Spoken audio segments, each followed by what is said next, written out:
بسم اللہ الرحمن الرحیم۔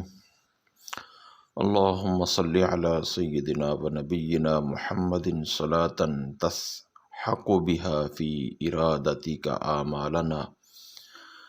اے اللہ، ہمارے آقا اور ہمارے نبی محمد الرسول اللہ صلی اللہ علیہ وآلہ وسلم پر ایسا درود نازل فرما جس کی برکت سے اپنے ارادے میں ہماری آرزوؤں کو گم کر دے، ہماری کوئی آرزو نہ رہے، ہم تیرے ہی ارادے کے محتاج ہوں اور اس کے مطابق اپنے ارادے بنا لیں۔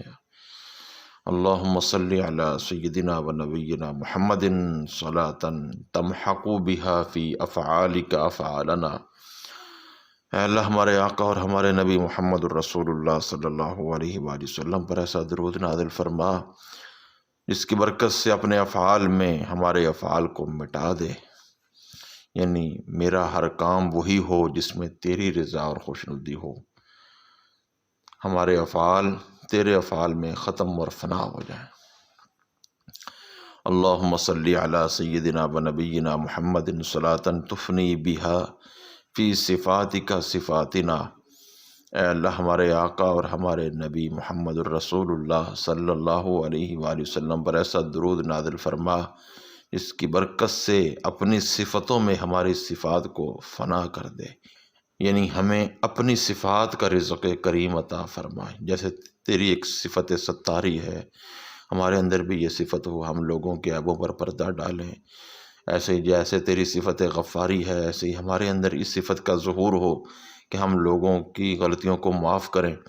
تو اپنی وہ صفات جو بندے کے اندر ہونا ممکن ہے یا الہ العالمین، ان صفات کا رزق کریم ہمیں عطا فرما۔ اللہم صلی علی سیدنا و نبینا محمد صلاۃ تمحو بها فی ذاتک ذواتنا۔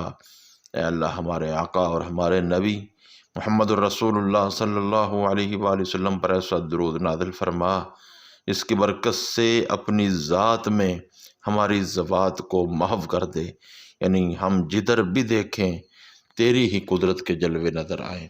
اللہم صلی علی سیدنا و نبینا محمد صلاۃ تحقق بها الیک لقاءنا۔ اے اللہ، ہمارے آقا اور ہمارے نبی محمد الرسول اللہ صلی اللہ علیہ وآلہ وسلم پر ایسا درود نازل فرما جس کی برکت سے ہماری اپنے ساتھ ملاقات کو ثابت کر دے، یعنی کل قیامت میں اللہ رب العزت کی دیدار کے ساتھ ہمیں بہت ہی عظیم شرف عطا ہو جائے۔ اللہم صلی علی سیدنا و نبینا محمد صلاۃ تدیم بها بتواتر انوارک صفانا۔